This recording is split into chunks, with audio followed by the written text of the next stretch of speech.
Je vais suspendre la séance pour un sujet qui est le vœu relatif au devenir des conseils de développement. Donc je vais inviter le coprésident de se mettre autour de moi. Non, ils sont s'installer là. Bonjour. Merci.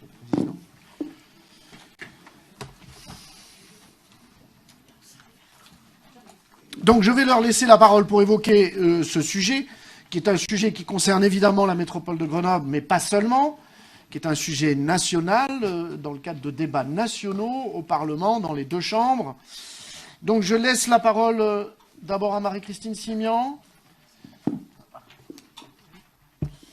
Merci de me donner la parole, merci de nous avoir invités et surtout, merci de soutenir les conseils de développement. Non, les conseils de développement ne sont pas des instances absolument parfaites, c'est sûr, mais ce qui est certain, c'est qu'elles apportent un plus à la démocratie intercommunale et pour cela, ces conseils sont extrêmement importants. Ils ont failli disparaître.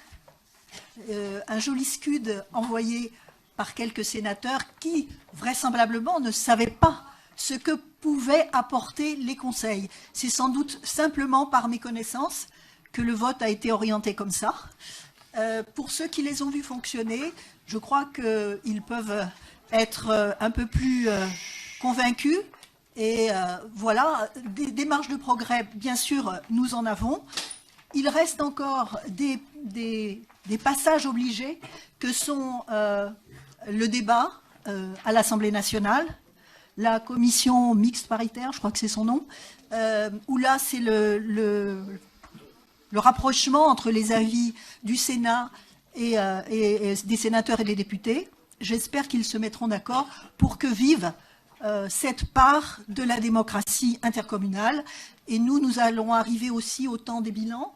Et le temps des bilans, c'est aussi se poser des questions. Qu'est-ce qui va bien? Qu'est-ce qui va moins bien? Et comment, pour dans la prochaine mandature, qui apparaîtra sans doute vers le mois de, bon, on va dire après le 22 mars, eh bien que les rapports soient bons, que l'on puisse travailler avec les élus comme nous l'avons toujours souhaité, quel que soit leur bord, leur opinion. Je crois qu'il y a moyen de coopérer, de collaborer de manière positive, intelligente et souhaitons que tout aille dans ce sens. Donc merci encore de soutenir nationalement les conseils et auprès de nos députés et sénateurs. Merci beaucoup, Madame la coprésidente. Monsieur le coprésident. Merci pour cette opportunité de parler en faveur des conseils de développement.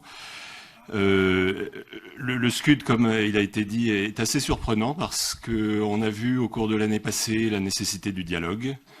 Dialogue pour les citoyens ordinaires.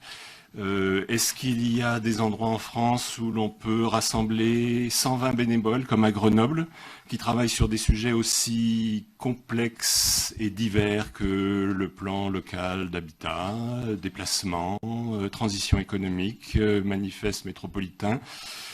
C'est beaucoup de travail. Perso, c'est un mi-temps. Et évidemment, vous multipliez ça par un certain nombre sur les 120 qui consacrent beaucoup de temps.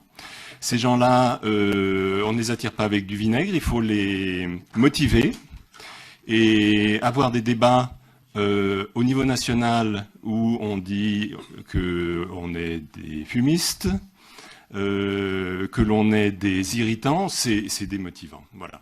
Donc c'est ce qui se passe à Paris est négatif et ce qui se passe ici à Grenoble est au contraire très positif d'avoir ce support, de même que dans d'autres intercommunalités de la région et de France. Donc ça c'est très bien. Et donc je remercie la réactivité du Conseil à nous soutenir.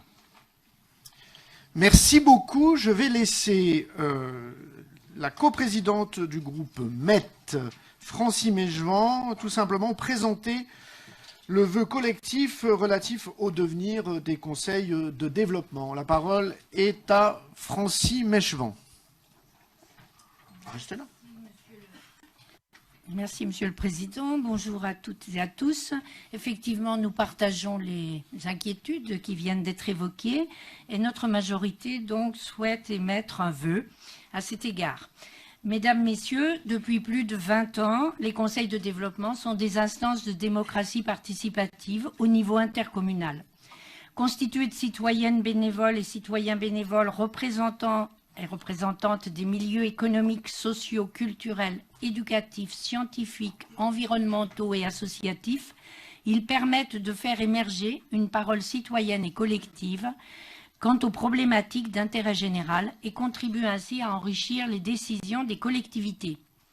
Le projet de loi relatif à l'engagement dans la vie locale et à la proximité de l'action publique a été examiné par le Sénat, qui a notamment introduit dans son article 23 la suppression des conseils de développement à l'initiative des co-rapporteurs, alors que l'intention initiale du gouvernement était de les rendre facultatifs. Alors que les conclusions du grand débat, faisant suite à la forte mobilisation du mouvement des Gilets jaunes partout en France, ont démontré l'urgence de développer des espaces de dialogue pour mener la transition économique, écologique et sociale des territoires, alors que le président de la République affirme vouloir accorder davantage de place au débat citoyen local. Les débats dans le cadre de l'examen du projet de loi relatif à l'engagement dans la vie locale et à la proximité de l'action publique tendent aujourd'hui à remettre en cause l'existence des conseils de développement ou à tout le moins les fragiliser considérablement, alors même qu'il s'agit d'une instance encore en devenir au sein de nombreuses intercommunalités.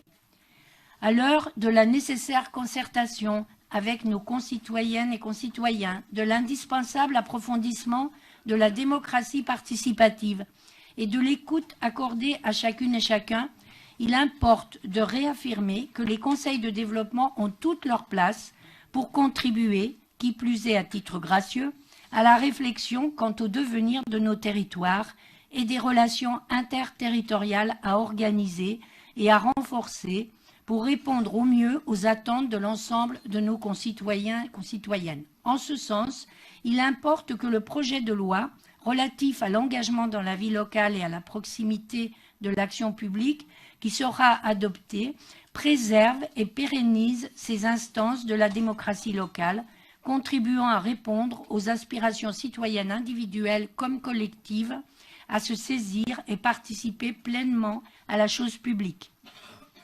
C'est pourquoi le Conseil métropolitain s'associe et apporte son plein soutien au Conseil de développement de l'aire grenobloise quant à l'impérieuse nécessité de voir préserver et pérenniser ces instances de démocratie locale participant à la construction de nos politiques publiques et demande au gouvernement et au Parlement, et tout particulièrement aux députés isérois dans le cadre de l'examen en cours par l'Assemblée nationale du projet de loi relatif à l'engagement dans la vie locale et à la proximité de l'action publique, de maintenir le caractère obligatoire des conseils de développement.